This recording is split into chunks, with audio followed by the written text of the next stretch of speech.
Okay, now in this section, we are going to continue with our same configurations what we have done in our previous sections. Like in the previous sections, if you just recollect, we have configured the IBGP peering between these three routers by using the peer groups, and we did route filter configurations by making a route 2 as an RS server, and then we also established the EBGP peering between router 1 and router 4 and router 3 and router 4 as well by using the loopback 0 interfaces. Now by default all the routes are coming up from all the sides, and if you want to verify, I can go to router 4 to verify the neighborship.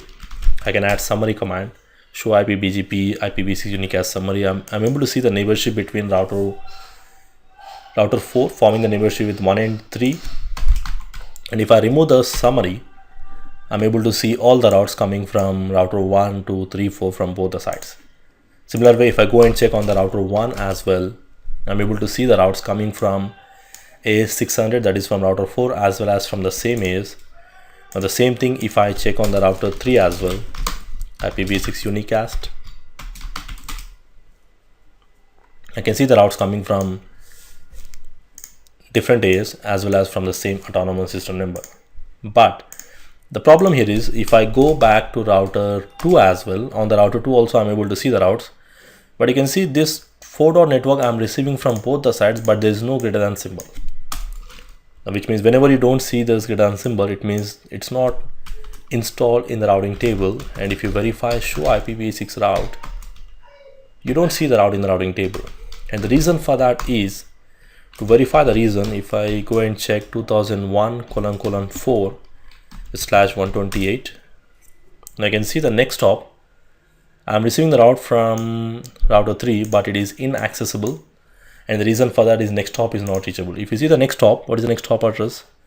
Next hop address is 2001:4, and the next hop address is 2001:4. This is something what the default next hop behavior. Now what is happening here is the router 4 is sending the routes to router 1, but the router 1 is sending as it is without changing the next hop to router 2. Now the same thing happening here as well. So what is our job here? To change the next hop address, I can go to router 1, I can simply say neighbor router 2, and I just need to add a command called next hop self. Now same thing I need to do on the router 3 as well. So let's quickly configure that to provide the reachability between the two different autonomous system numbers. So I'll go to router 1, so router BGP 500, and most of the commands comes under address family IPv6 unicast, neighbor 2001:12:2, that is router 2. We need to say next hop self. Now next hop self, and the reason is, you can see it's giving a message that peer group has to be enabled because the router 1 and 2 are establishing the neighborship with loopback interfaces, not with connected interfaces. So I need to say neighbor 2001 and now next hop self.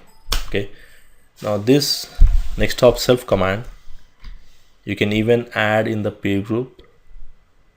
Okay, let's verify 2001:2 next hop self. Now if you see here, when I try to apply the next hop self command to specific neighbor, it's not going to take because this neighbor is already pre-configured with a peer group command, and in that peer group we have configured this command. So what I'm going to do is, instead of adding a neighbor separately, I'm going to add this command in the peer group. So neighbor CCIE next hop self. So when I give this command, automatically it's going to apply the next hop self inside the peer group. So if you verify the configurations, show run section BGP,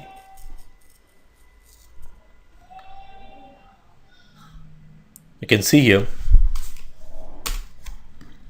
now inside this peer group I have added a command called next hop self here because it's already a part of the peer group. Now the same thing I'm going to do on the router 3 as well. First verify whether the router 2 is changing the next hop or not.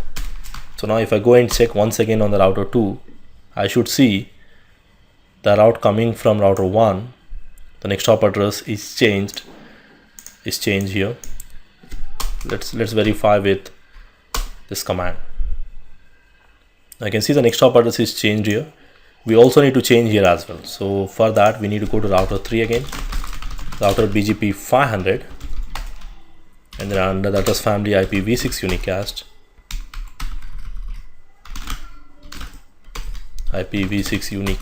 I need to say neighbor. I think we have created a P group with the name CCIE. I need to add this command next option. Done. So if I go and check on the router 2, I should see the next hop address changes to router 3, whatever the routes coming from router 4, router 3, router 2, and the same thing router 4, router 1, router 2. So to change the next hop self command we use. Now similarly, the last one more thing I'll do here is we'll also verify how to apply the local preference in case of IPv6 neighbors. It's the same thing. The concept of local preference is going to be the same. Now I'm going to configure the AS500. Now my requirement is I want to ensure that AS500 that should prefer path should be from router 1 to exit the autonomous system number, which means I want to ensure that all the traffic leaving this AS should be preferred over router 1. This should be the preferred path. Now if you want each and every router inside the AS to change the path, what we can do is we can go to this router 1, and I can apply the local preference value of 200 or anything more than 100 on this neighbor, so that each and every router will go from here. If you check the default path selection process, if I go to router 3 to check, I think I do have a reachability, so I can also check with show IP BGP IPv6 unicast. To reach router 4, that is router 4 autonomous system number, it's going to prefer via router 1. Router 1, not router 1. It's going to prefer via router 4 direct route, because eBGP is more preferred than over IBGP. So it's going to use the path selection process based on eBGP over IBGP. So I want to ensure that the router 3 also should use router 1 as an exit path to exit the autonomous system number. So what I can do, I can simply go to router 1. I can create a route map. So I'm going to say route map local permit 10, and I'm going to set the local preference value of 200. Now we don't need to match the specific route because there is no condition to match any routes. So it's for all the routes. So probably I'm going to make it simple. We are going to apply the local preference for all the routes, and then I'm going to say router BGP 500, right? And we need to apply this route map. Again, whenever you're applying anything, it has to be under the address family IPv6. Apply on the router 1 towards router 4. So I'm going to say 2001::4, and then route map. The name of the route map is local, and then in. And whenever you do any changes, you need to ensure that you clear the BGP process, clear IPBGP, IPv6, unicast,